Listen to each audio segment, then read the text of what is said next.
All right, thanks, Veronica. Welcome, everyone. Um, just like the good old days, I know Jeff from Moorville is going to have his burrito today during the webinar, so we look forward to that transitional burrito that Jeff always brings to these webinars. Hopefully he has enough to share. So let's talk about the purpose of the three-year plan. And this is right out of the Ed Code. So the three-year planning process is meant to be inclusive and collaborative among entities that provide education and workforce services in the region. So when you look at Ed Code 84903, we talk about what's the definition of an adult education region, and that's where the superintendent of public instruction and the chancellor from the community college system got together with a team of state level and field level people, and they determined that the boundaries of the regional consortia would be aligned to 84903, and they used the community college district boundaries as a way to create these 72 regions, which are really 71 because 2 regions combined. And then if you're curious about who can be a consortia member, that's 84905 in the Ed Code. It talks about, who can join a consortia, who can receive funding. That's all laid out there in 84905. Before we go to the next slide, just a reminder, the three-year planning process, when we input this in NOVA, this is to meet minimum compliance. So if you'd like to have charts and photos, student testimonials, or things about your partners, you can add that to that. You can do that outside of NOVA, but for minimum compliance, filling out the questions in NOVA and the boxes, that's what the state needs to meet that minimum compliance. But we do suggest that you take this and make it presentable for local board presentations, as well as sharing with partners in a regional setting, and whoever else might be interested in adult education and where it's going in your region for the next 3 years. So you probably should already be starting that process, and then this typing all this stuff into NOVA to be that last process after you get your local board approved or your consortia approval, and then moving on into certification of your three-year plan. So let's go to the next slide. And so just to continue that purpose discussion, the members contribute their data. We'll talk about that in a little bit. Implications of the data and further adult education programs, charting that path forward for the next 3 years.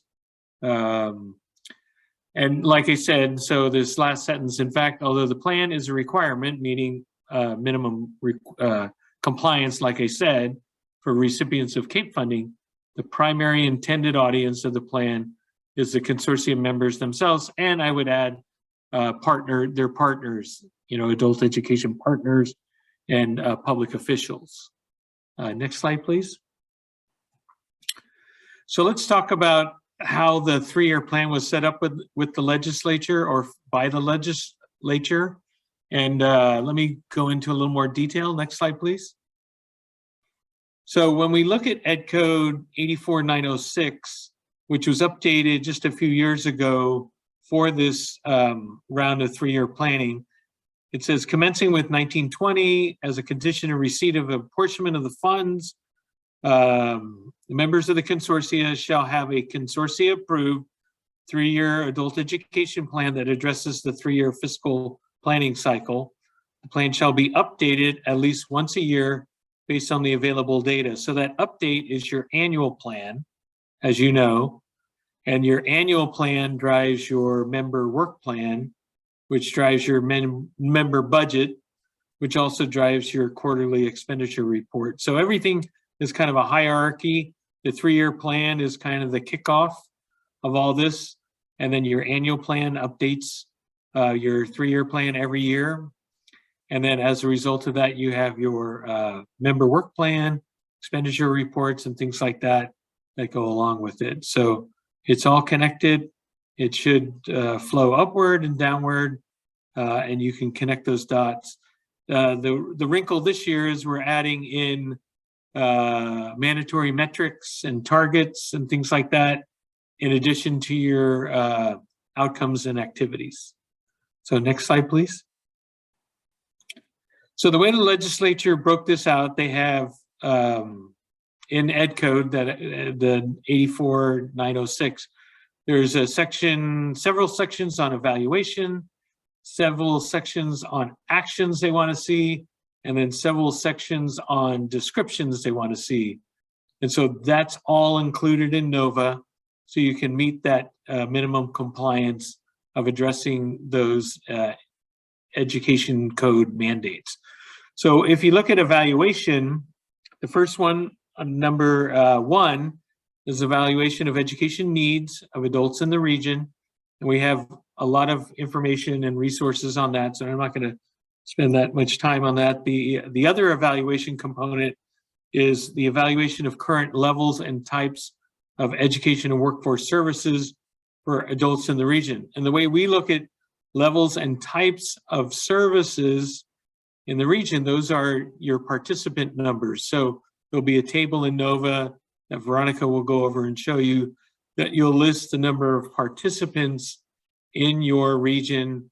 Because if you look at the types and levels, so the types would be the program areas, the 7 program areas that were funded by CAEP to serve, and the levels would be your reportable individuals, meaning 1 hour or more of instruction, or your participants, which would be 12 hours or more of instruction. So those are your levels. So if that makes sense. So an evaluation of those levels and types of services for adults in the region. And then lastly, they do an evaluation of funds available to the members pursuant to paragraph 2, which is the entities that provide adult ed services. And so that is that program area report that is due December 1st every year for the prior year. And that tells us hours of instruction by program area, and it also tells us expenditures by these, I think it's 6 mandated funding sources. That includes like LCFF, local control formula funding, non-credit apportionment, WIOA 2, adult literacy, Perkins, I think CalWorks, and maybe JLED might be those other ones. So those would be the ones that you fill out every December 1st and certify. And Veronica will go over how that is being brought over into NOVA for this evaluation exercise as part of this segment. Next slide, please. And so here are the action steps that you're required to do per the legislation. It's under 84906 B6, 7, and 8. And so the first one is addressing the education needs that we talked about. And then the next one is the action steps to improve the effectiveness of their services. And then lastly, it's actions to improve integration of services and improve transition into post-secondary education and workforce.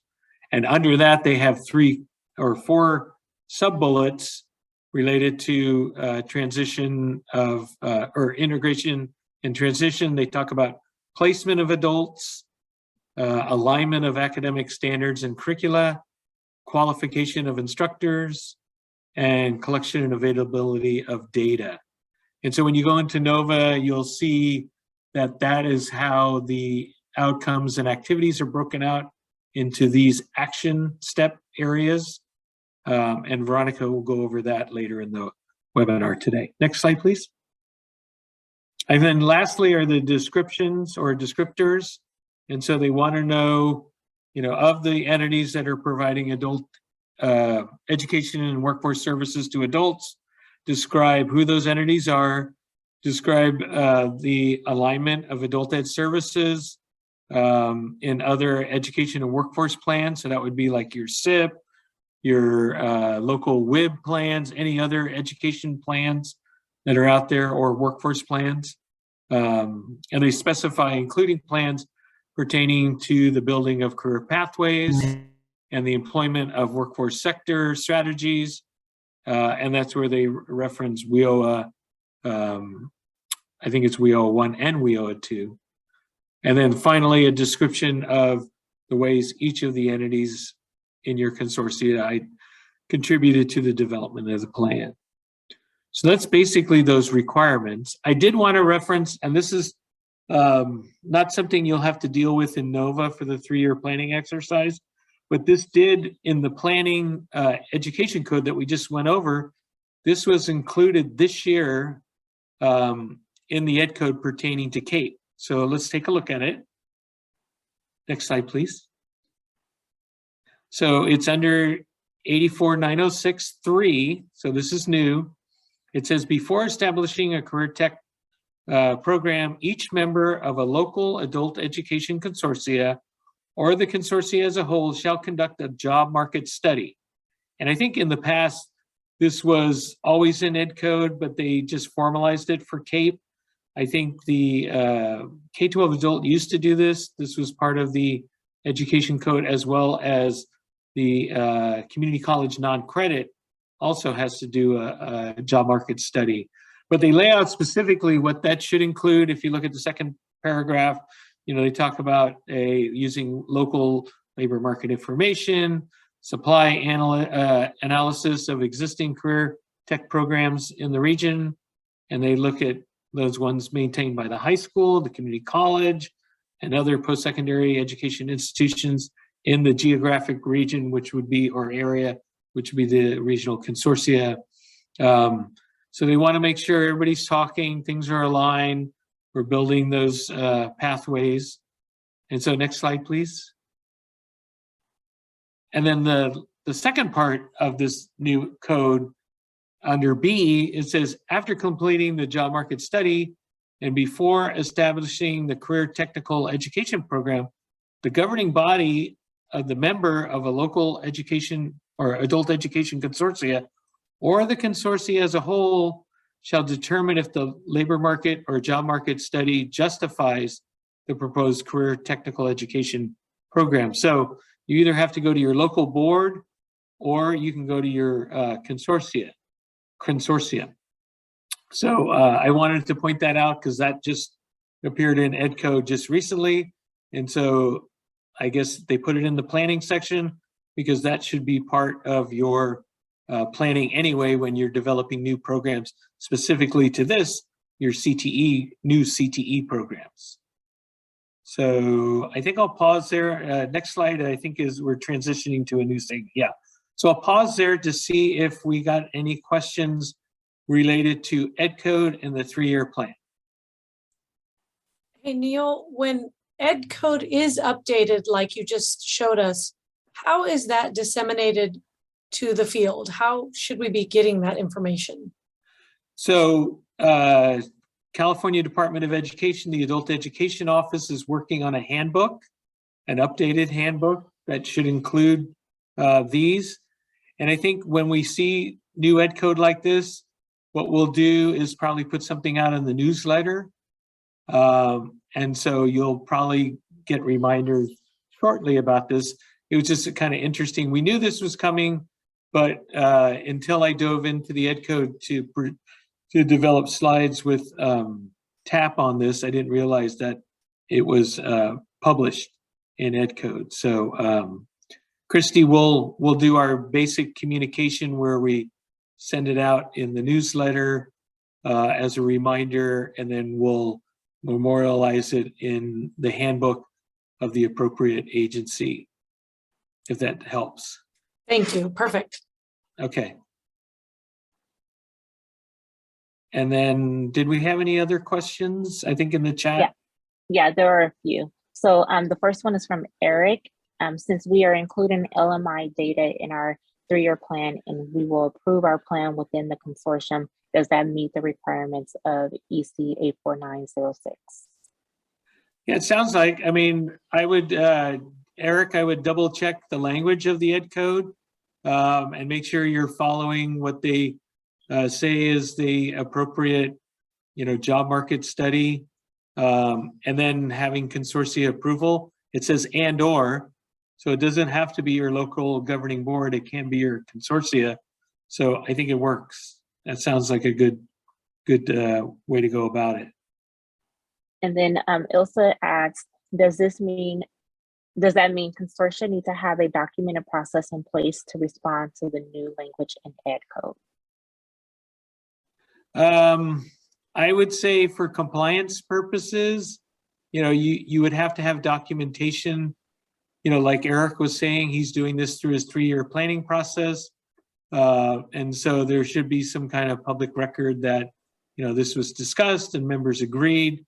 So you can always upload documentation in the document box in Nova, whether it's board minutes or something like that, or consortium minutes. So I think that would be appropriate. I think, does that answer Elsa's question? Ilsa, please let us know if that answers your Yes, question. she said yes. Oh, she said yes. Okay. Okay, and then Nahora asks, any established CTEs, do they have to be re-evaluated based on the job market data? It wasn't clear in the ed code, so we'll probably take that back, and before we send it out in the newsletter, we might want to clarify that. But it doesn't appear, it's, I don't want to say that, I want to reread it again, but it didn't say whether it was existing or new. It just said a labor market, job market study. So I wouldn't imagine, personally, I wouldn't imagine you'd have to go back retro, but let me get a clarification on that. Okay, and Dana asks, how will this mandate be monitored or enforced? Haven't thought about that, but we'll definitely, when we send this information out, although the CAEP funding doesn't get monitored yet, I don't know, we'll have to think about that, and we'll get back to you, Dana, on that one. Okay, and Uta asks, is this aligned in any shape or form with the Strong Workforce Consortia? Didn't say that in the ed code. The ed code was in the CAEP section, so I didn't see any call out to Strong Workforce. Unless somebody knows that there's similar ed code for Strong Workforce. I'm not familiar with that. Okay, and Janae asks, is this ed code just for CTE at adult schools? It's CTE in the consortia, so that would include any consortium member, non-credit, county office, K-12 adult, or Okay. JPA or ROP that are members of the consortia. Okay, and Emma asks, Neil, when does the ed code take into effect? Since we're in the process of 3-year planning, can we include language now on which CTE programs will be explored before approval? I believe that took effect January 1st, and we'll clarify that when we send this out in the newsletter, but it was part of I want to say SB or AB 486. And so I think that went into effect January 1st, but we'll confirm. Okay, and Janae, she asks, can you clarify local board, the consortium's leadership board or WIB? So that would be your district board. So if you're a K-12, the governing board would be your district board. If you're a community college, that would be your community college board. It wouldn't be your workforce investment board. Oh, okay. And Mitch asks, doesn't compliance with ed code fall on the member district rather than on the consortium? Yes, it says for the member district to go through your consortia, so it's kind of connected. So because the funds are given to the member, and if the member is receiving these funds, they would have to adhere to the ed code. So responsibility ultimately would fall on the member district, but the consortia is there either as a fiscal agent or as if they're direct funded. Still a consortia framework would help, with getting this up to speed and having people understand it, providing technical assistance or reaching out to the state for additional guidance, things like that. Okay, and Wendy states, New CTE programs at CCS is already regulated with LMI in regional consortium approval, as well as ASCC circular processes, which includes the acronym PCAH. Okay. So if there's other processes like at a community college that are in place that would meet that local governing board and a process, so I think that would meet that ed code. Okay. And Martha says our college is developing an emergency telecommunications certificate using CAEP funding. Can we include this as courses under our existing EMS program, or do we specifically spell out the courses and certificate? Did she say the college was doing this, or did she specify which College? So that you'd have to go through your course approval by the chancellor's office, and then that would probably also include approval by your governing board at the college. So that would be that track. You couldn't circumnavigate that because that's a mandate by the chancellor's office. For K-12, I think you could, well, I don't want to speculate, but for colleges, for CTE, you do already have an existing process going through course approval and local board approval and the job market study and all that. So you'd have to follow those guidelines, which align well with the ed code that I just presented on. Okay, and she also includes that it's included in their 3-year plan for compliance under Ed Code 84906. Okay, just make sure you follow, if you're a college, follow the chancellor's office requirements as well. Okay, and then Marianne asks, for the 3-year plan, are we supposed to include how we meet the Ed Code? No. Okay, and then we don't want to make your 3-year plan even longer than it should be. And then Annabelle asks, could this potentially undermine governing boards if they are approved at the consortium level? Well, if the community college has a process that's already mandated, I don't think it would undermine the process.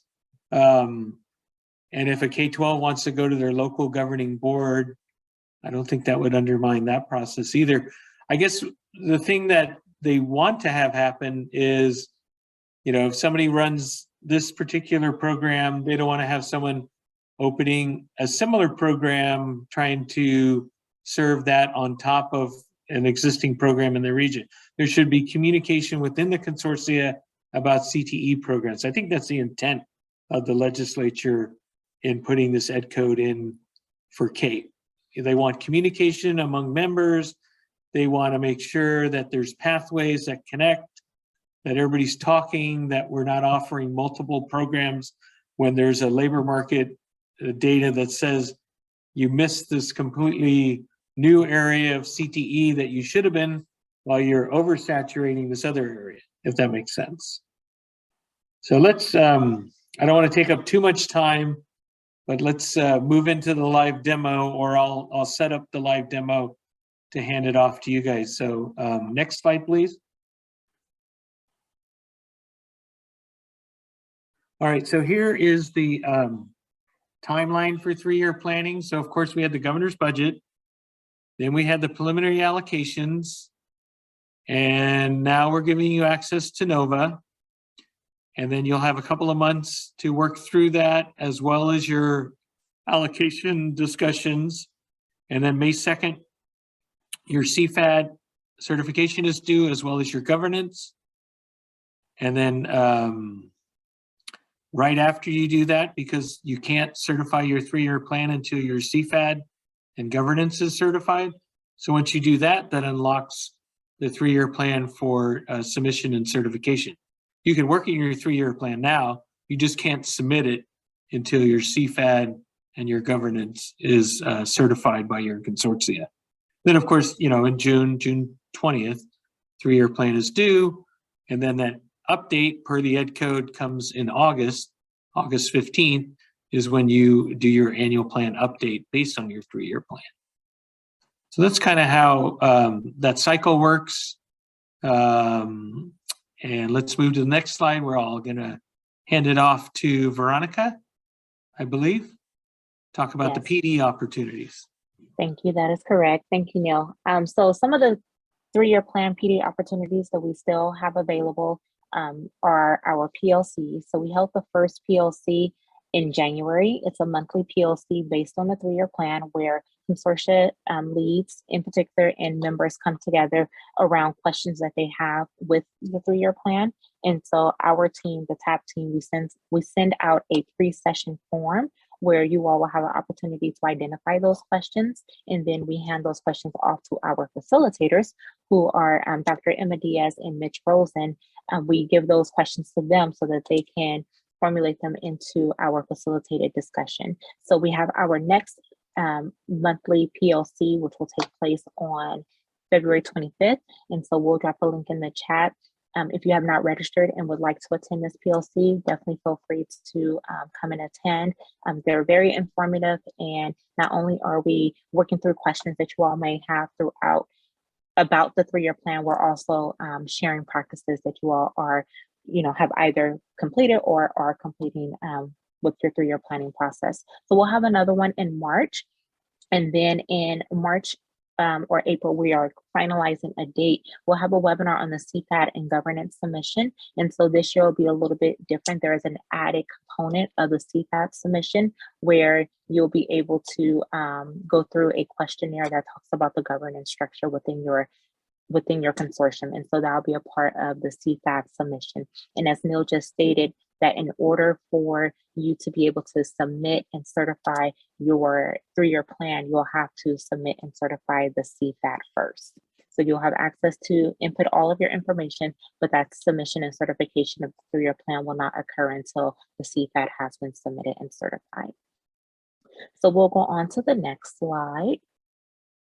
So updates to the 3-year plan guidance document. So a few weeks ago, we disseminated the updated 3-year plan guidance document to all consortia leads and members, as well as posted it in the newsletter. And so we wanted to walk you all through the updates that were made to the 3-year plan guidance document, as it may help you through this 3-year planning process. So we'll go through each page in the actual section that was updated within the 3-year plan guidance document. And we'll provide a link to that in the chat as well. All right, so next slide. So the first of the updates to the 3-year plan guidance, the first being on page 4. So on page 4, at the bottom of this bulleted list that talks about the executive summary, at the end of section 1, previously it talked about checking the assurances, but instead of pulling in the CFAT assurances into the 3-year plan document, we are asking consortia and members to review those assurances from the CFAT prior to moving past this particular section. So that's an update that occurred there. And then on page 7, which is in section 2, the assessment section, previously we thought that we will be able to auto-populate the number of participants served in the program area with each member agency, but now consortia and members will have to enter in the number of participants. And so we'll show you what that looks like in NOVA, but that is a change. So instead of that information being auto-populated, you'll have to enter this information into that particular section. And this information can be obtained from the program area report, the 2020-21 program area report.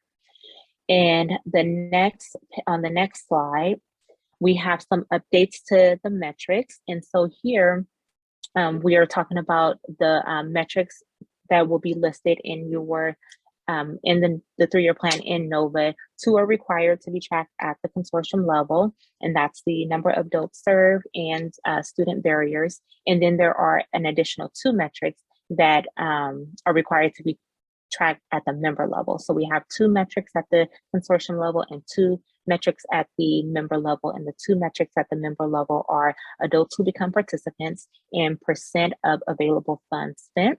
And so the next paragraph, we're just telling you that for each of the metrics selected in the metrics section, you will identify targets, which will turn that will inform your strategies that you will put forth moving forward.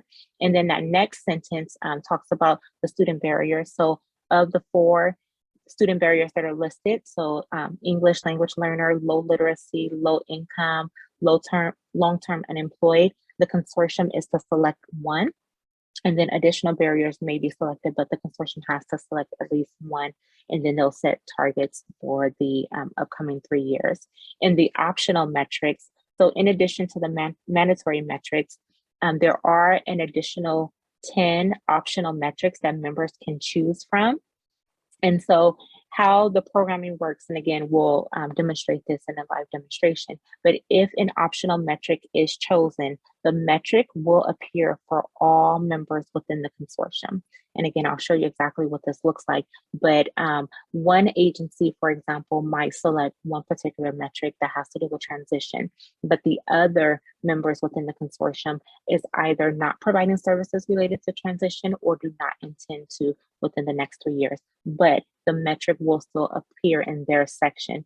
If a member does not choose to address this particular metric, they will enter in zeros, and that will, because it's all of it are required fields, so it will take care of the required field piece, and they will enter 0. And so moving forward with the annual plan and with strategies, etc., they will not necessarily have for that particular metric, but it will appear in their section or for their agency in the 3-year plan. So that's one thing that we wanted to call to your attention. And then with unfunded members, it's the same process. So unfunded members may not provide services, may not provide instruction, but they're listed in the 3-year plan, and there are metrics that are still required of them. But if they're unfunded and they do not provide particular services or instruction, they too will enter zeros as well, but they will be listed on the metrics section in the 3-year plan.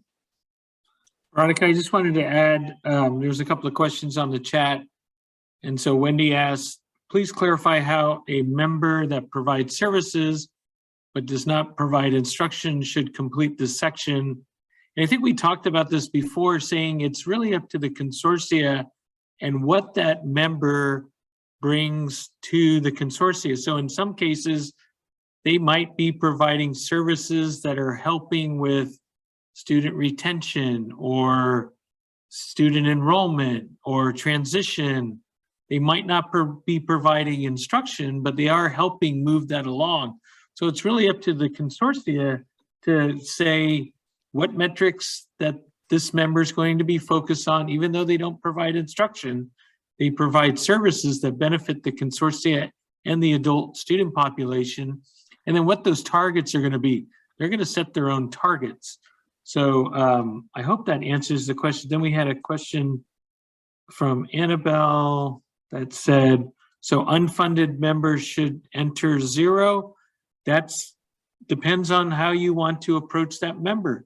That member could be, although they don't get funding, they could be recruiting all kinds of students from their district for your program. And so maybe they're tied into the target of increased enrollment or participants or something. So it's really, you have to really look at, you know, what your members do, how they affect the consortia, and it's your plan. So it's not like we're going to check and say, oh, you said, you know, unfunded member X is should be doing this target.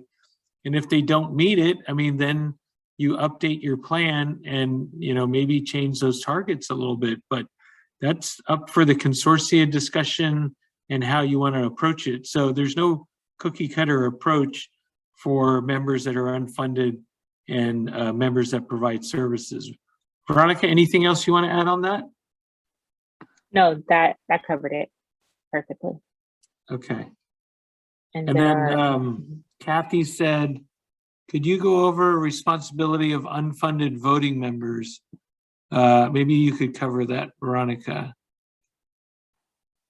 You know, what in NOVA, what does an unfunded member have to do? What is their responsibility? So for unfunded members, they are still voting members. And so they will have to approve, of course, the 3-year plan, They approve the CFAD. So they have approval rights, but they do not complete, for example, a budget and work plan because they do not receive an allocation, or they do not complete fiscal reports because they don't receive an allocation. But they are still required to approve the CFAD, the 3-year plan, the annual plan, allocation amendments, as well as they have the option to enter information for the program area report or not if they do not provide any services or instruction. All right, and Annabelle says, if we enter numbers for unfunded members, then will they be required to report on these later on?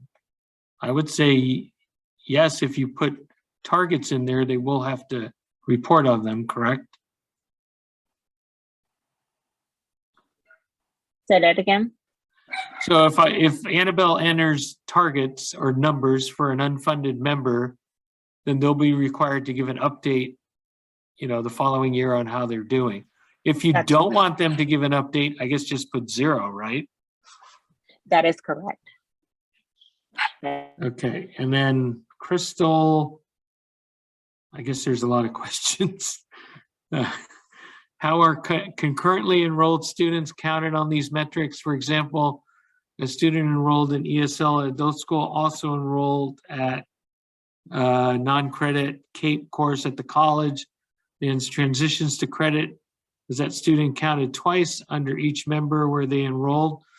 So for TOPS Pro and COMIS, their data sets are reviewed, and then when the information for transition gets posted on Launchboard, they do a deduplicating process. So depending on which data set you use, if you're using Launchboard, that transitional data will be deduplicated, and so that student only appears once. If you just use the TOPS Pro data and look at enrollment, and if you use the COMIS data and look at enrollment, it will show that a student was enrolled in both programs. So to answer your question, Crystal, it depends on which data source you use. And so we know that Launchboard deduplicates because they do the data matching between COMIS and TOPS Pro. Now, the individual data systems don't have the opportunity to deduplicate until it gets to Launchboard, if that makes sense. Okay, and let's see.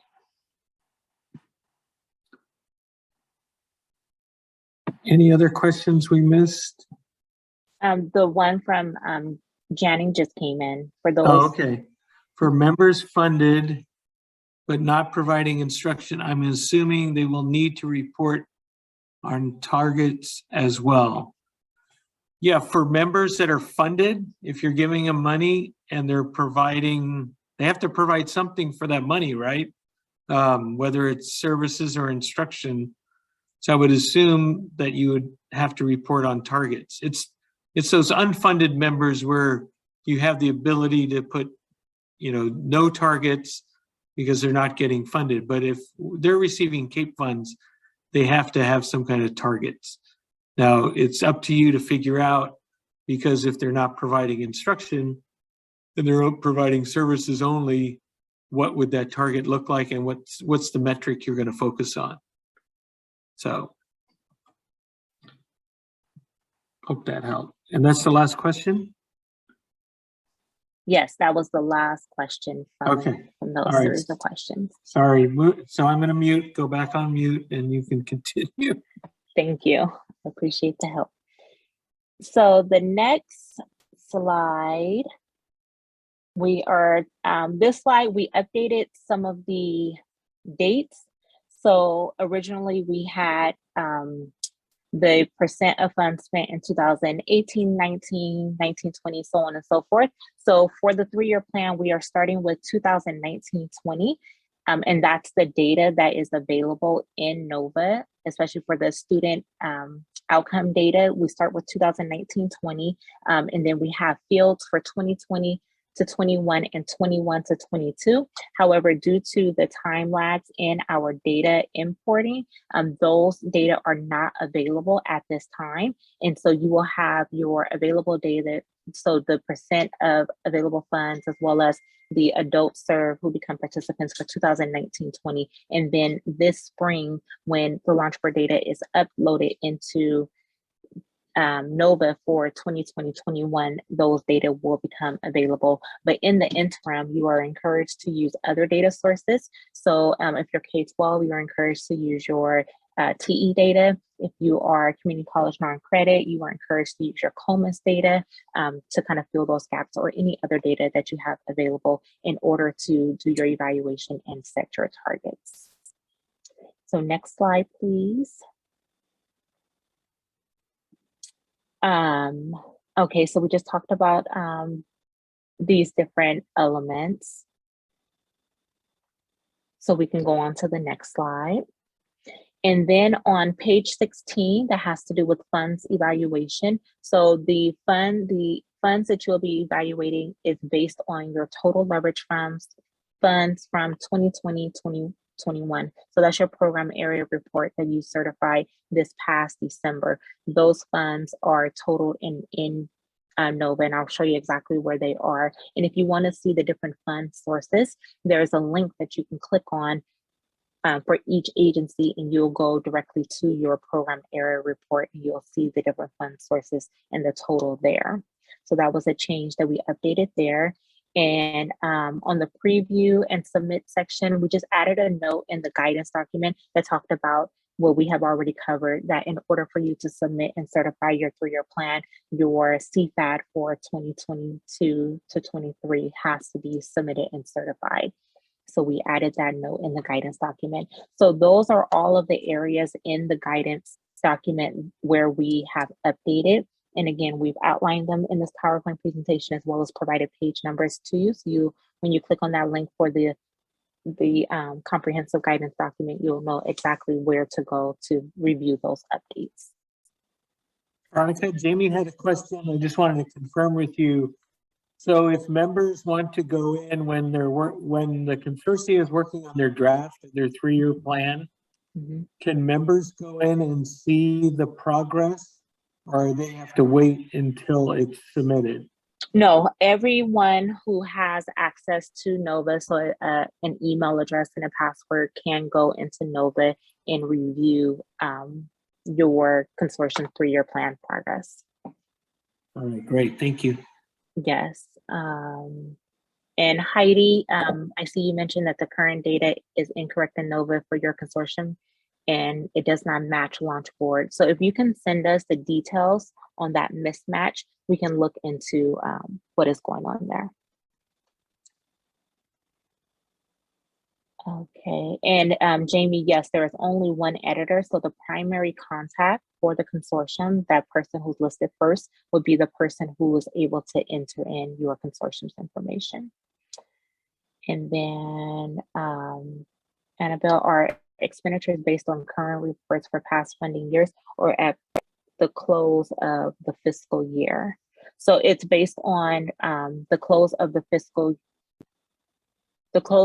year. So we start with 2019-20. So it's based on reports that were submitted and certified for that program year.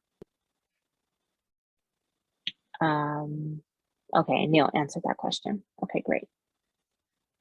All right, so those are all of the updates to the 3-year plan guidance document. So now we can move over into NOVA and we can begin the live demonstration.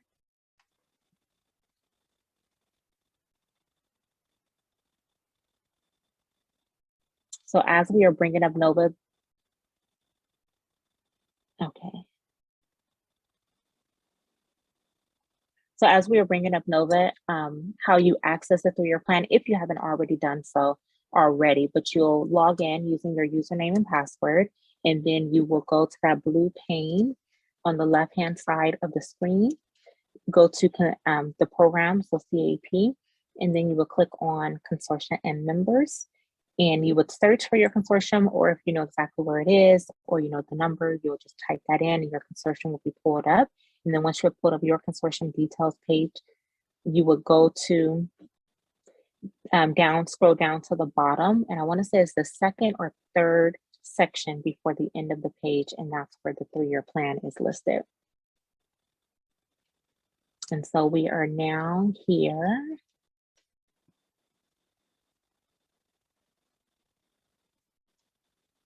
And so Mandalee is working to pull up the consortium that we would demonstrate from. And I am on the live site. We will be demonstrating from the live site. And so in order to protect their information, we will not be entering any information because it is the live site.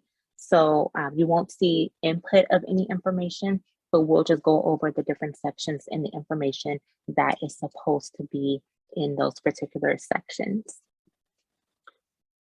So scrolling down underneath the supporting documents, there's a 3-year plan. So you'll click on that link there and it'll pull up the 3-year plan for this particular consortium. And so it automatically starts with section 1, which is the details section of the 3-year plan. And so before we scroll down, let's go to that guidance section, that very first section. And so what we did is we wanted to provide as much information and guidance to you all as you are submitting your 3-year or working through submitting your 3-year plan. And so for each of the sections, we have provided this guidance section. And it just covers some of the nuances that you will experience as you are completing the 3-year plan, or any helpful information that we thought would be important for you to have. So of course, we reminded you that the 3-year plan is due June 20th, 2022. And that it will only become available, and now it is available after we submitted the preliminary allocations. But in order to certify your 3-year plan, you have to submit and certify your CPAD. So that's the guidance document, the guidance text that we have provided to you all. Underneath that is the next section. It's information that's automatically imported about the consortium. So it goes over the consortium name, the number, address, whether they are a fiscal agent or direct funded, and the total allocation for the consortium. So if you scroll back up, Mandalee, the next section is so underneath the consortium information, you have your consortium primary contact, or consortium contact, excuse me. So the consortium primary contact, the individual who's listed first, that will be your editor for the 3-year plan. And then underneath there, we have other contacts for the consortium. But the consortium primary contact, which should be the consortium lead or the consortium director in most cases, those are the people who can enter in the 3-year plan information. And then underneath, we have our member agency section. So here are all of the member agencies who are a part of the consortium, as well as the contact people for the consortium. And so as long as this information, basically the people who certify the CFAD will be the same people who will have to certify the 3-year plan. So all voting members who certify the CFAD are the same members who will certify the 3-year plan. And they should be listed here in this member agency section. We'll scroll down, and then we get to the executive summary. So the executive summary here is where you will just provide a summary of each of the sections in the 3-year plan. So you'll provide a summary of the details section, the assessment, metrics, objectives, activities and outcomes, and fund evaluation. Please remember that the character limit is 5,000 characters. So when you are drafting your 3-year plan, let's say in a Word document, be sure to count the characters so that when you come to copy and paste it into Nova, you don't run into any issues where you may have to update the section in order for it to fit in this character limit. And above the actual entry, we have provided what we are describing as helper text. And so this again is just helpful information for you as you are completing these sections. Within each of the written sections, you do have a few formatting tools. So although you are unable to enter or upload images, graphs, etc., you do have the option to do some formatting with your text. So you can use bold, you can use italics, underline, bullets, numbering, etc. So how you will access that, Natalie, if you could just click into the box the executive summary box, and then you'll see your formatting tools right above where you can use some of those features that are available to you. So that's a little different than the 3-year plan, where the 3-year plan, you only can enter in static information. Veronica, you might have covered this, but do the characters include spaces in that count? Yes, the characters do include spaces in the count. And commas and all kinds of anything like that, right? Mhm. Okay. Yep. All right. Yep. All of those things. All right. And so that's section 1. Section 1 is pretty easy. It's just asking you for the executive summary, and all of your other information will be pre-populated. So we'll move forward to section 2. And section 2 is your assessment section. So again, we provided guidance text to you. So here, one of the helpful tips that we have provided is the regional service providers. You will enter the number of participants in each applicable program area based on the available student data. And then again, due to time lags, at this time, we only have the 2019-20 launch word student data available. However, you are able to use other data sources. And at the bottom section, it's asking you about your service providers. So the first section are the member agencies within the consortium, and then the bottom section are the service providers. And so if you have additional service providers, you are able to add those additional service providers, and you just check off which program area they are providing services within the consortium. So the pre-planning assessment section, this just asks you to provide a narrative describing the assessment conducted by the consortium, including the overall approach, the process undertaking, and the data sources and their contribution to the assessment. And again, keep in mind that 5,000 character limit, which includes spaces, punctuation, etc. And then your regional alignment section, that asks you to provide a description of the alignment of adult education and workforce services supported by CAEP with those and other education and workforce plans. And then underneath here, the next section, it talks about evaluating the educational need of adults within the region, again, providing that narrative description, and then contributions by entity. So you'll describe the ways in which each consortium or partner contributed to the development of the 3-year plan. And so this should include a list of the consortium members and partners who contributed, and a brief description of the ways in which they contributed to the 3-year plan. And note that this particular section, contributions by entities, is 2,500 character limits versus the other ones. I think the vast majority of the narratives are 5,000 character limits. So keep that in mind as you are drafting the 3-year plan.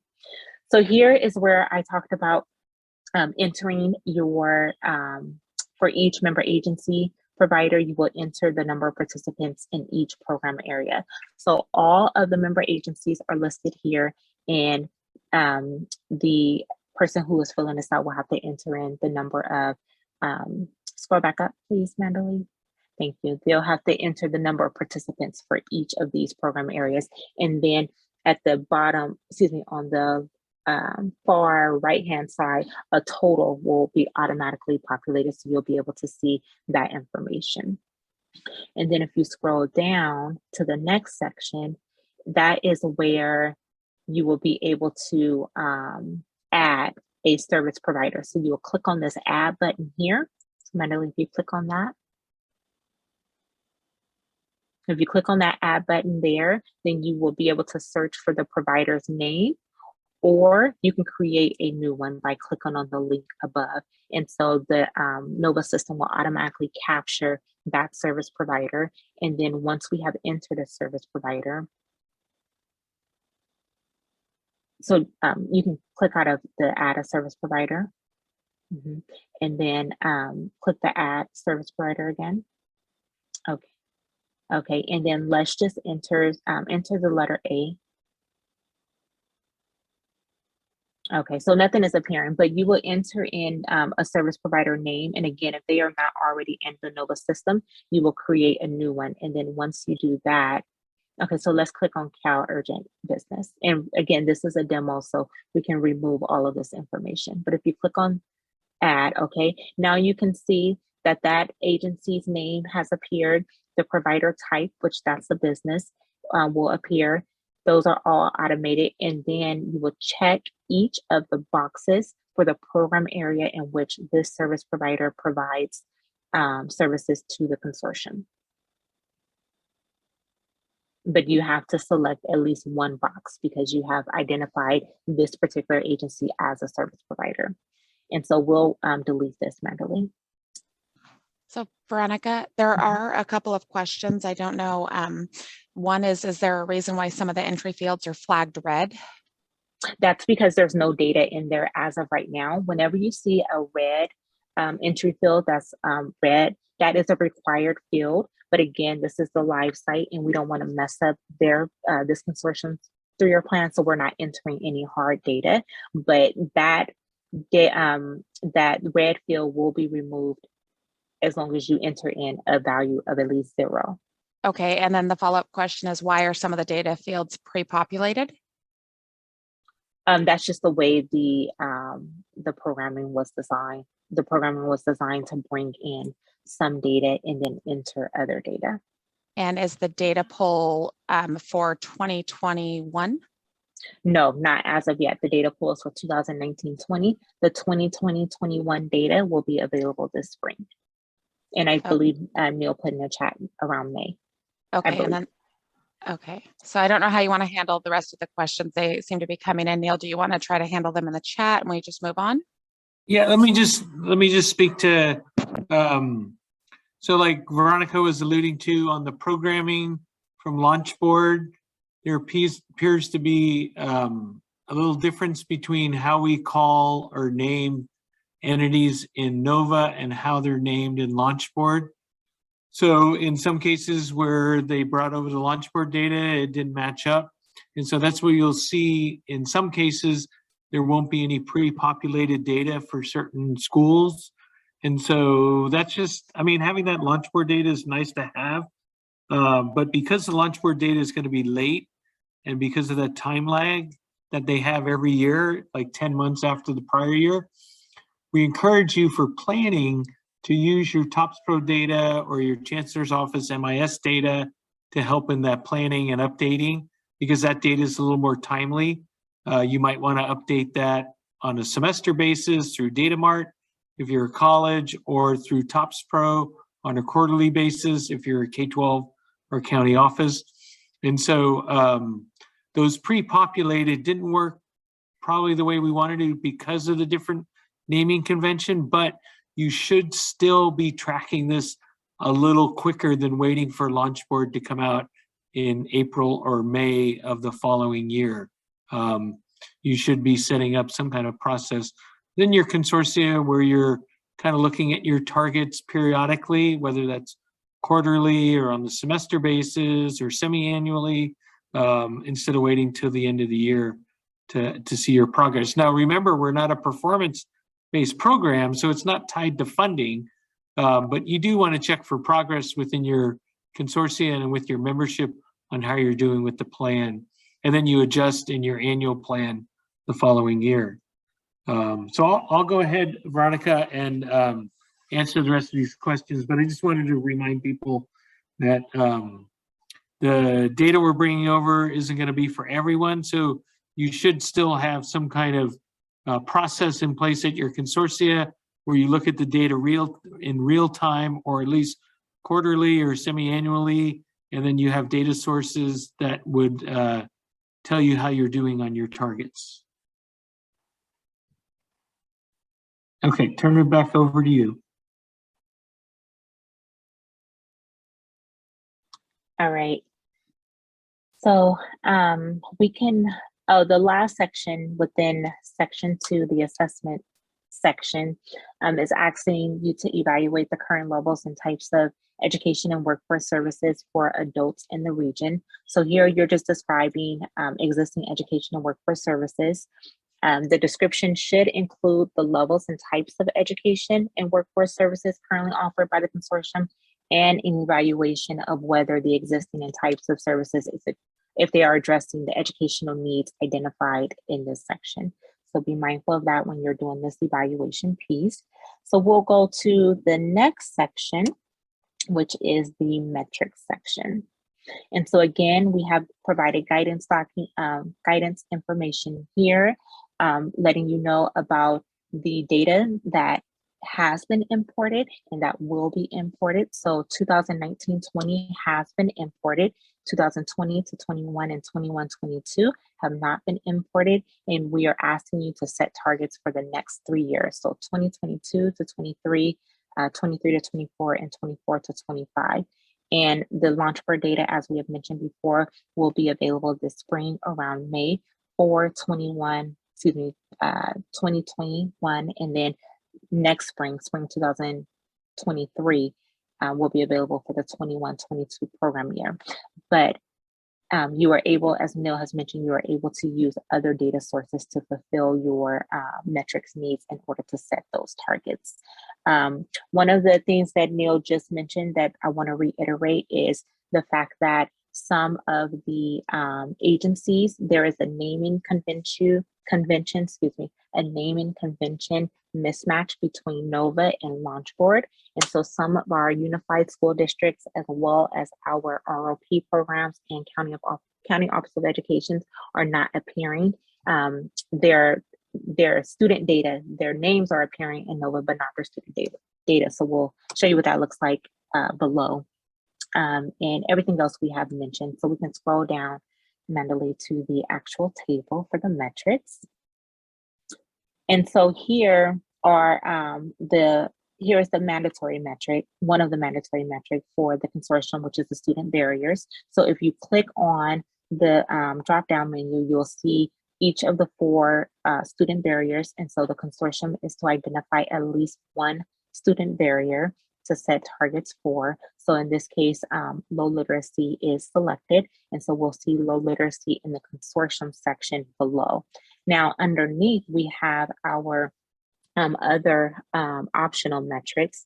So we have progress, transition, success, employment, and earnings. And so how the consortium will access these metrics are you will click on the checkbox. And when you click on the checkbox, a drop-down menu will appear. And so you will be able to identify the metrics underneath this particular topic in which you are able to set targets for. So let's say, let's check the participants who complete an EO Civics and COAP. So we'll select that metric for progress, and we'll show you what it looks like down in the table below. So if you scroll down, you'll see the consortium level metrics. So again, we stated that there are 2 mandatory metrics for the consortium. At the consortium level, we have the number of students served. And so the data has been imported from Launchboard for the total number of students served for the consortium. So all member agencies combined, and that's where you get the total. So for 2019-20, there were 10,686 students served within this particular consortium. And then underneath, you see the student barrier. So that's the one student barrier, which is a mandatory metric that we selected for the consortium. And the actuals for that particular metric was 8,604 for the consortium. Now you see that there are blanks for 2020 to 21 and 21 to 22. Again, once those data become available, then we will enter the data for those particular metrics. Now, all of the other fields are required. And so you will have to set targets for 22-23 through 24-25. And these are whole numbers. So make sure you enter in whole numbers. And if these are mandatory, so the consortium will set targets for this particular metric, these 2 particular metrics for the year, and enter in those numbers. And so those fields are required in order to move forward with the 3-year plan document. So if you scroll down to the member level metric, the asterisk, of course, indicates mandatory for all members. So as we mentioned before, adults who become participants is a mandatory metric for the members. So each of the members within this consortium will have this metric automatically listed within their member level metrics section. Now, we did select an optional metric for at the member level. So the optional metric we selected was participants who complete an EO Civics COAP or course. And so that metric now appears for all of the members within the consortium. However, not all members within the consortium provide instructions or services within this particular area, or have not up until this point, but it still will appear. So since this is an optional metric, if a member either does not provide instruction or services, or no longer choose to, or this is something that they plan to do in the future, so they want to set targets, they will either enter 0 if it's something that they are not addressing or no longer will address, or they will enter in an actual target if it's something that they are existing, if it's something that they are already addressing or plan to in the future, or they have not up until this point, but plan to in the future, they'll set targets for this particular metric. But again, because each of the individuals may set different targets, will set different targets for the metrics, all of the metrics will appear for each of the members, although particular members may not be addressing that particular target. So I hope that makes sense. It's a little clunky in terms of the programming, but I hope that you all understand how this will appear in the system. And if there are any questions, definitely feel free to let me know. But that's for the member level metrics. Again, there are 10 optional member level metrics that can be chosen, and they will appear for each of the members.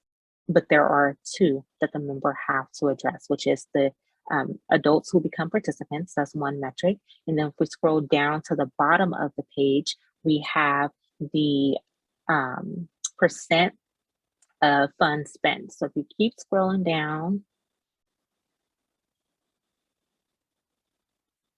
so member spending targets. So this is another mandatory metric at the member level. So for each member, the percent of available funds spent for 2019 to 20, 2020 to 21, and 21-22 are available. Not 21-22 yet, because we haven't closed out the program year. But for 2019, 20, and 2020 to 21, the percent of available funds spent is provided. And so each member will have to set a target, and that's in a percentage of the percent of funds that will be spent for 2022 to 23, 23 to 24, and 24 to 25. And again, those are not numbers, those are percents. Any questions about the metrics? And again, I'm just covering the NOVA component. I'm sure there are questions about the actual data, et cetera. But any questions that I can answer at this time? Yeah, I'm wondering which metrics are the optional ones. I'm getting a little confusion between that and what's totally required. Okay, so we can scroll back up and go over that. Natalie, if you want to scroll back up to the actual metrics. And you can find this information in that guidance information that we have provided, as well as in the guidance document. But here, so student barriers, that is a consortium level metric that is required for the consortium. So the consortium has to identify at least one student barrier of the 4 that are listed. Another consortium level metric that is required is the number of adults served. That is a required metric. So those are the 2 required metrics at the consortium level. And then we have 2 required metrics at the member level. One being the number of adults who become students. That's one required level. That's one required metric at the member level. And then the percent of funds spent, that's a required member level metric. Now, what you see here, progress, transition, success, and employment and earnings, those are metric topics, for example. But if you click on the checkbox, then the metrics within that topic of transition will appear. And these are optional metrics that the members can choose, and there are 10. So within these 4 topic buckets, there are 10 metrics that the members can choose. Does that answer your question, Todd? Yeah, thank you. So of those 10, we're not actually required to choose any of those 10, is that right? Just that the only thing we're really required is the number of adults. Well, the percentage of funds spent and the number of adults that become students, right? The 12 hours. Yes. Mm-hmm. Yep, Thank you. you're welcome. Could I ask a Any- follow-up question to that? Same Mhm. consortia. Thanks, Todd, for kicking that off. So these, I think you call them sub-metrics or metric topics of transition, success, employment, and earnings. These are not required. This is not how, so I get where for the consortia, the entire consortia, we're selecting a metric. So for ours, we're thinking about low income because it's comparable across the college and the adult schools. Does that mean that we don't have to, and so below we set the metrics. I'm sorry, we set the targets. Here where it says transition, success, employment, does that mean we're not required to measure that barrier by these goals of transition, success, or employment and earnings? Is one question. And then my other question is, if we have 3 different members, how are we entering their individual metric for the individual members, or is that done later on in their annual plan? Neil, do you want to take the first question? Yeah, so the mandatory metrics there's 2 at the consortia level. Mhm. So you'll be tracking that at the consortia level. So for student barriers, that's at the consortia level. So Correct. there's no drill down to the member level.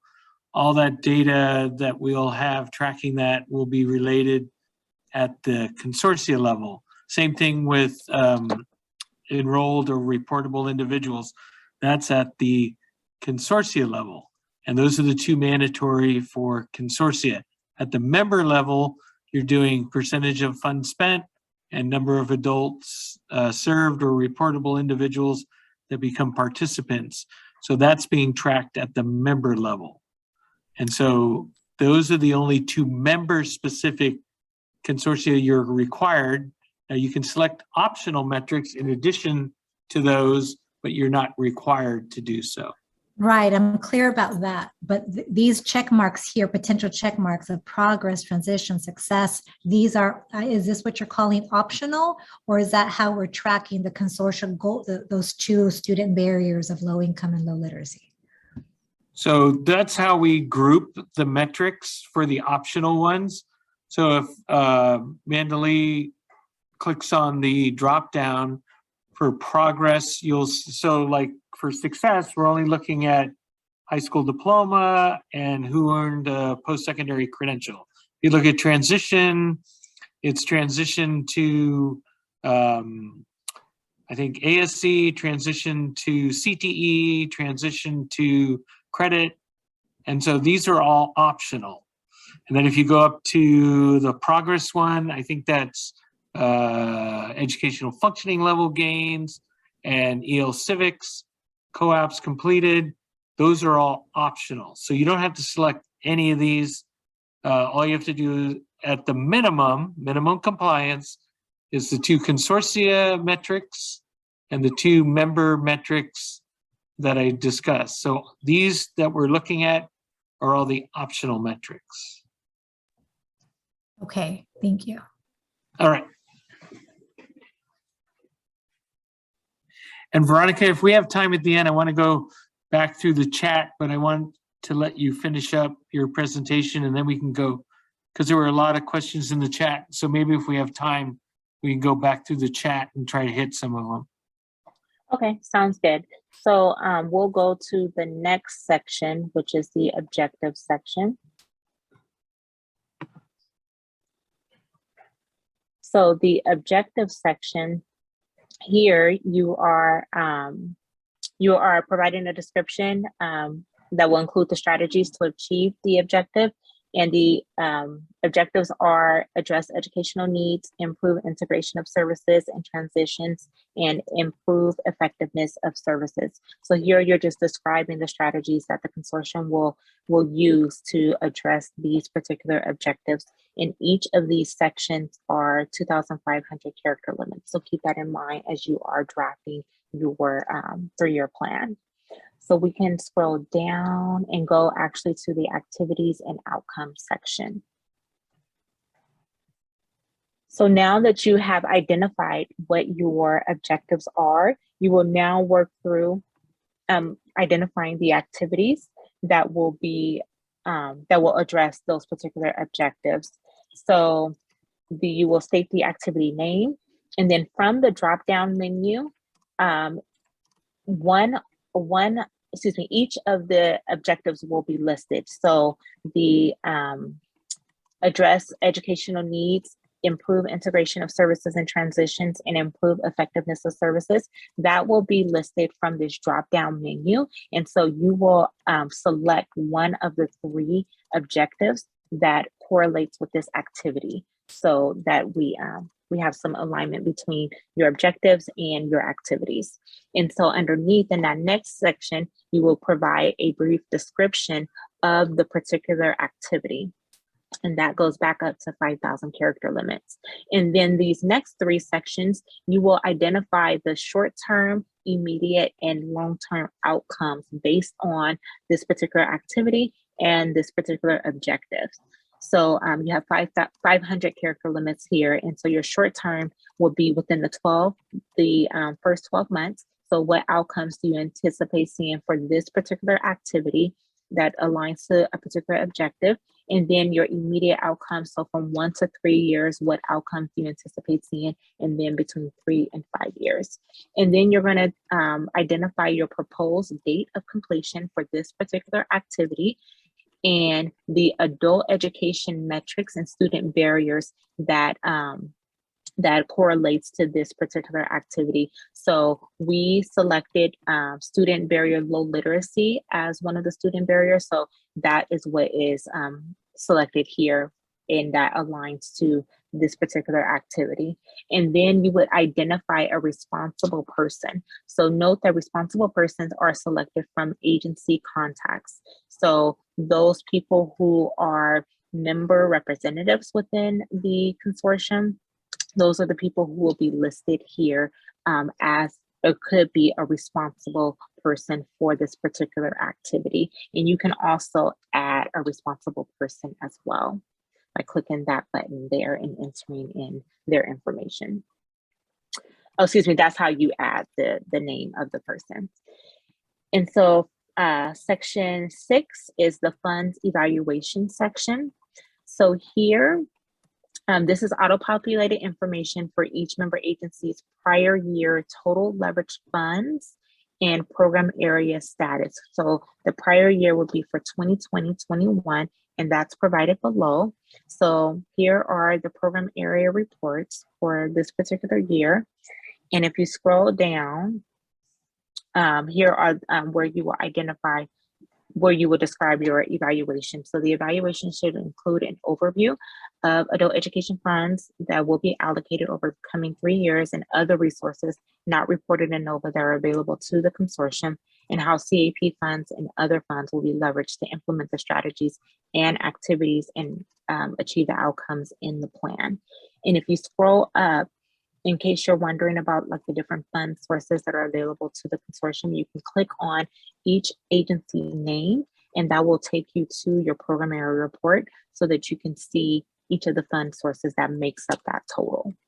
If you scroll down, you can see the leverage funds and each of the fund sources and then that total. So if you wanted to get a preview as you are completing this section, you are able to click on the agency name and identify those pieces of information. So those are each of the 6 sections of the 3-year plan. And the next section would be the preview and submit section. So again, the consortium lead is the person who will submit the 3-year plan, and each of the representatives who completed the CFAD will be provided an email, and it will ask them to approve or reject the 3-year plan. And so that's how you go about certifying. But again, the submit button will not be available until after the CFAD has been submitted and certified. So as you can see here, we didn't complete the 3-year plan, so we couldn't submit. But also, even if we had completed each of these sections, the submit button would not be available because the CFAD has not been submitted or certified. So that is the 3-year plan in a nutshell. Any questions I can answer, and then we can turn it back over to you now. All right, let's go back to the chat and I might have Mandalee go to certain sections. So let me open up the chat. I think I stopped with Cynthia, her question. So let me go back up to Cynthia. So Cynthia asked, spending targets are per year. Example, percentage of 22-23 funds that will be spent that year or within the allowable carryover time. So if Mandalee, you can show the section where we have the percentage of funds spent. I believe it's by year. And as you know, CAEP has 3 active years worth of funding. So it would show, so right now it's like 19, 20, 20, 21, 21, 22. So it would show how much have you spent of 1920, which should be 100%, how much percentage you spent of 2021, and how much percent you spent of 21-22. I believe that's how it's set up. Is that how we're showing it? So scrolling there, if we get to, That's correct. okay, yeah. Hi, Neil, it's Cynthia. So the question would be is, are we saying the percentage of 22-23, like say Amador County Unified, their 22-23 target of the percentage of their allocation for 22-23, you're saying percentage spent by the end of the like active years that it's allowed? Yeah, so Okay. so let's say for 1920 they got $1 million and they spent $1 million. That's why it's showing 100%. So for 2021, they've only spent maybe 500,000. That's why it's showing 53% roughly. And then for 21-22, they haven't touched it, so they're showing 0. So, you know, technically it's $3 million allocated, but they've really only spent about $1.5 million. But the way it shows it, you know, based on your allocation for each year, and it's going to show you how much you've spent. Now, when you spend the money, it takes the oldest money first. So it'll liquidate 1920 first, then start spending down 2021, and so on, if that makes sense. Correct. So ideally, all of our members, you know, because it's oldest, the oldest is spent first and they have about 3 years to spend it, they do spend 100%. Right. Because they have those carryover years. Yeah, I mean, technically, what we'd like to see is, you know, the first 2 years spent and you're just working on current year. Right. But I know some people have carryover from prior year. So right now there's legislation that could impact that. But for now, you know, we've set some targets for you guys to shoot for. But, you know, it's up to the consortium to decide what the ramification is if you don't meet those targets. But it's not a state level issue. So this is just to put that in front of you to see, you know, how you're doing. Neil, I have a question. Sure, go ahead. So I noticed that if you were to put, you know, by 2022-23, you put in over 100% because you're going to be spending some of those previous years. It won't let you do over 100. So. Right, because Marina, what it's doing is saying, you know, in 22-23, you get another $1 million. How much of that you're going to spend? It doesn't factor in the carryover. And so what you have to do is, so let's say you're going to do a projection for 22-23, but you know you have all this carryover for 21-22, and you have carryover for 2021. So that would give, so if we're using the $1 million a year scenario, so you have $1.5 million carryover, and then you get your 22-23 funding, which is another $1 million. So you have $2.5 million. So realistically, are you going to spend 100% of your 22-23 allocation? Probably not, because you still have, you know, millions to spend in prior years. So I guess you just have to factor that in to what you're going to project. Now, if the state comes along and 1491 passes, you know, you're going to have to change your targets, you know, because you're limited to the threshold, whatever is in that bill. But that's something we'll have to discuss when that becomes, you passed by the legislature, and that's probably a year or two out anyway. But you have to deal with it year by year, and you have to factor in your past year carryover. So you can't go over 100% of your current allocation. You can only spend up to 100%. Knowing that you have these other carryover dollars to spend down. So is it practical to say I'm going to spend 100% of my 22-23 allocation? Probably not. You're not going to reach that 100%, if that makes sense. But wouldn't you eventually be spending 100% of it? I mean, that's where I think I'm confused, because we're allotted the time to spend it. But how are we saying in that particular year, in the 22-23 year, we're only going to spend this much of that year's allocation? I mean, it depends on how you want to set your targets. I mean, so if we looked at this is your plan, so if you go to your board or your partners or a member, and you say, oh, I'm going to spend 100%. So then they look at the end of 22-23, did you spend down all your funds? And you projected 100%. Is that realistic when you're carrying over a lot of money?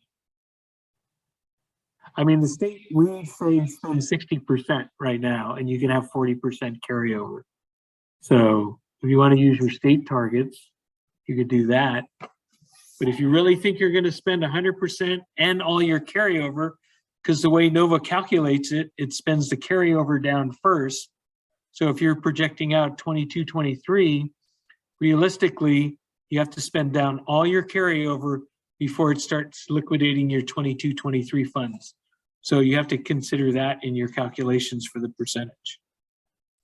So Neil, it sounds like these numbers will vary by how each consortium states their target, because one of us could say our target is June 30th, 2023, and the other ones could say target is June 30th, 2025. And so by then I could more than likely put 100% in the first 2 years, and the last year maybe put 60. Yeah, I mean, if you think, it depends on, how much carryover you have bringing in, what's realistic for you to spend. Right. I mean, this is your spending targets. This isn't something we're going to be checking and seeing if you're adhering to. This will help you be conscious of your spending, but we're not going to use this as a compliance tool or anything like that. And if you need more help, you can always reach out to TAP and they can kind of walk you through this. Okay, so I think we got through some of the chat. There's a few more questions here that I wanted to get to. And so I hope I answered Wendy's question. Is that percentage of funds spent on that metric or on all activities during the year? So yes, Wendy would be— you answered it. You answered it. Thank you. Okay, all activities, yeah. Okay, and then there's just so much chat here. I don't know, maybe help me out, somebody. Neil, Yes. This is Wendy again. I would really love to go to what is essentially an attempt to do a logic model in here with the activities and outcomes section. My question is, how granular do you want us to be in there? Because I know the way we write our plan is we pick broad strategies and then list a bunch of potential activities that we might do, and how we decide to do those activities is dependent on what our faculty are willing to do, and sort of what the other context of the college is at that time. And so do you want us to list like 100 activities, or is like 5 big strategies with some exemplar activities adequate in there? I think for tracking purposes, because this is going to tie to your member work plan and your budget. And so do you really want to be tracking those 100 items? And so I think based on your activities and what's, manageable for tracking purposes and how it's going to affect your budget, I think it's your call on what you want to do, but remember that this ties to your annual plan, which ties to your work plan, which ties to your budget. So there's that cascading effect And so you want to be specific enough because you're budgeting to that. But like you said, you don't want to be tracking hundreds of activities. So I guess you have to reach a certain balance that allows you to budget appropriately, but yet not overwhelm yourself with so many activities. And that's probably not the best answer, but I'm going to leave it to you to decide on that one, Wendy. So I would just say to have some balance.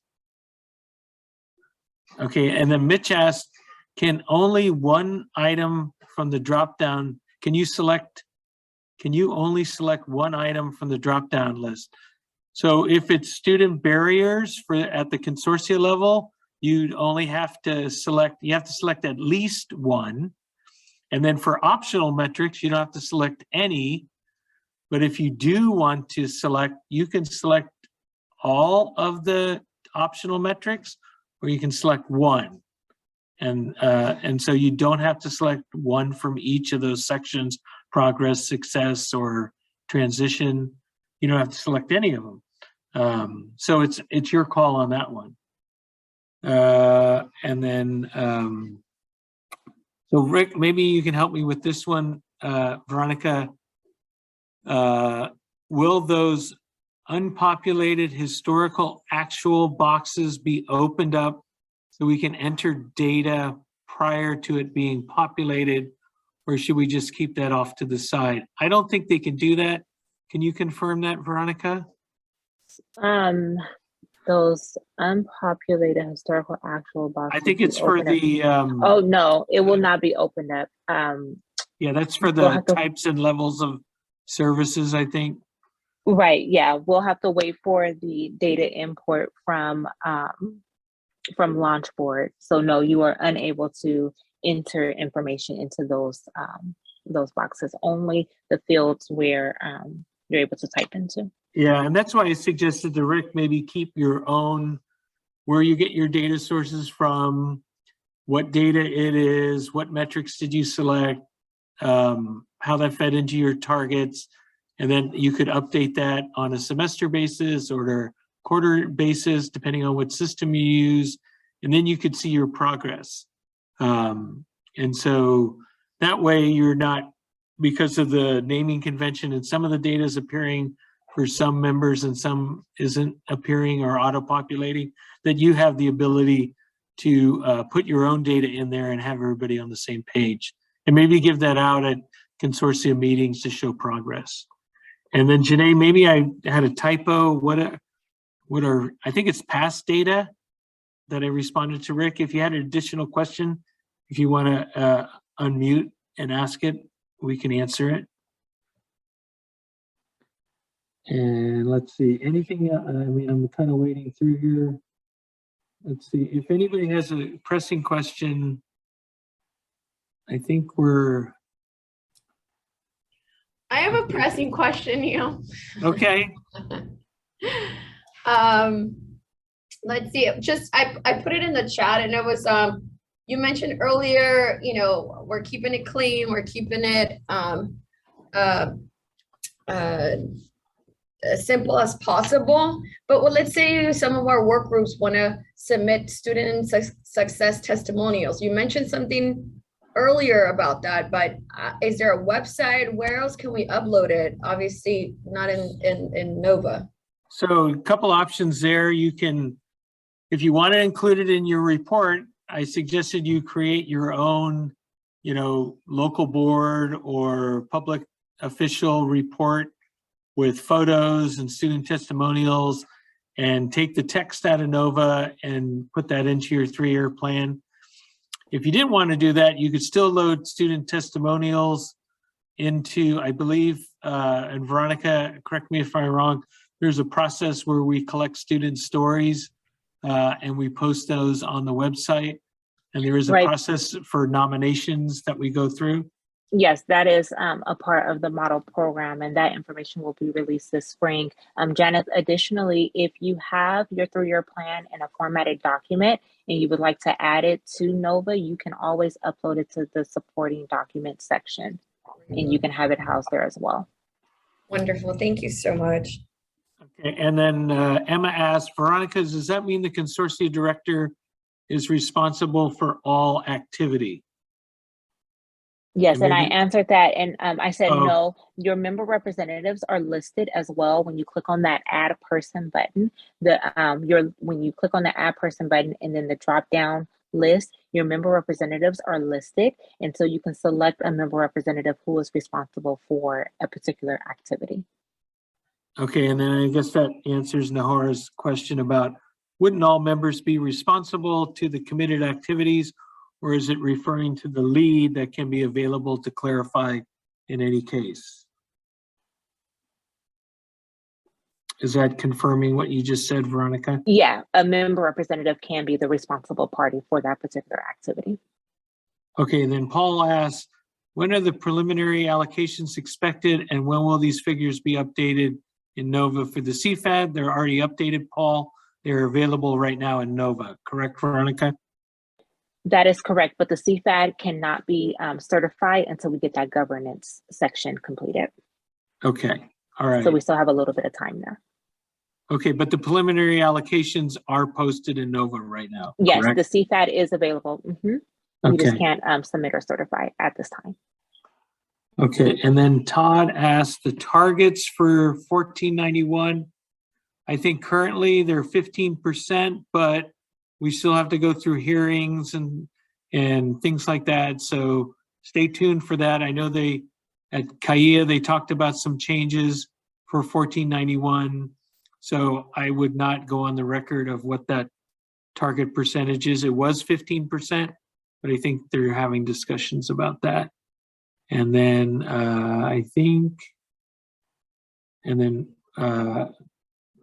seeing if, so Eric asks, is the percentage noted in 2021 available funds based on first quarter budget submission, or is it live based on any data entered into NOVA to date? So if this is, we're in 2021 would be as of Q4, right, Veronica? Because we're into 21, 22 right now. So 2021 should be wrapped up, correct? 2021 for available funds? Yeah. No, 2021 is still available. Because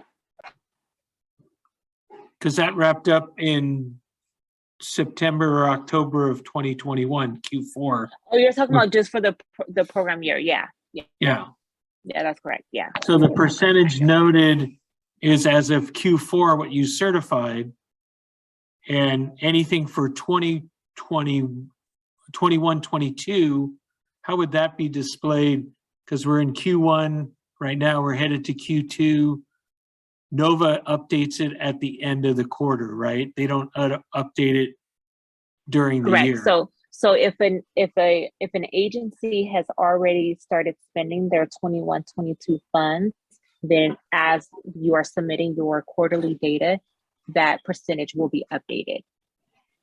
Yeah, okay. And then Jamie asks, is there a place to view the drop downs available for metrics if one doesn't have access to NOVA? I think we listed them in the program guidance, didn't we? Correct, in the guidance document. I can pull the page numbers, 1 second. Okay, and Annabelle asks, what data do we have to wait to be populated from Launchboard again? Well, the Launchboard data is not available until April or May of each year. So all your data that you see of those metrics is also available in Launchboard, but you do have to wait until April, May for that to become available. If you can't wait, you can always use your Chancellor's Office MIS through Datamart, or you can use your TOPS Pro consortia reports. The only thing sometimes with that is the deduplicating, like we mentioned earlier, or the transition data, because that has to do with data matching. I know TOPS Pro does have some of the transition data, but it's self-reported. And so if you want to wait for that data match in Launchboard, you'll have to wait till that April, May date each year regarding the transition data. So hopefully that helped. And we got Janet's question. Okay, looks like we're getting caught up here. And I think that's it, right? Did I miss anything, Holly, Mandalee, or Veronica? I think we're caught up on questions. I'm looking now and I believe so too, yes. So I think what are we, over time? 15 minutes? We are. We're Okay, working. so if anybody had a question they wanted to unmute and ask, we could do that right now.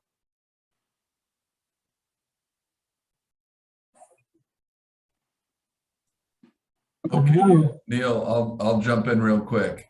Okay, Eric. So my question, 2021 funds are still being expended. You have a 2-year period plus. Oh, I see what you mean, yeah. So when I look and I see percentages still available for some of my members or percentage expended, but not 100%, my question is, what are those percentages based on right now? Is it based on our last budget submission, or is it live based on what we have put into NOVA, even if we haven't submitted it yet for Q2? I don't know, Veronica, did we explain that, or is that some kind of gray area? Say that again. So what Eric's saying is currently, we have some carryover in 2021 that they're working on. And so when they project out the percentages, should that be based on at a point in time, like as soon as they submit the plan? Should that be based on at the end of the year? At what point should Eric estimate his percentage? Should it be at Q4 or it should be in real time? I would imagine at Q4 because that's where the percentages are being updated. That makes sense. So based on for the entire year. Yeah, because Eric, if NOVA, when they do the auto-populated updates for that metric, they're going to go based on Q4. So in order to match that spend down, you should do your projections based on what you're going to see at the end of Q4, because that's when we're going to pull the data. Okay, so based on what we think we'll see at the end of this fiscal year, as far as any remaining funds from prior. Yeah, so if somebody had $1 million and at the end of this fiscal year, they're going to spend 500,000, then you should project a target of 50% at the end of the year for that particular year metric. Although we're not looking at 2021, it's 22, 23, you have to put the targets in. Yeah, So, but obviously that plays into, if you've got money still available, then it's right. going to play out into Exactly. Yeah. Yeah, that'll impact any money going forward. Like I was explaining to earlier, that carryover will impact what you're projecting out in future years because you're still spending down your carryover. Yeah, I mean, it's cascading to 24, 25. Okay. Yep. Thank you. Okay. Anybody else? Appreciate you guys hanging in there with us.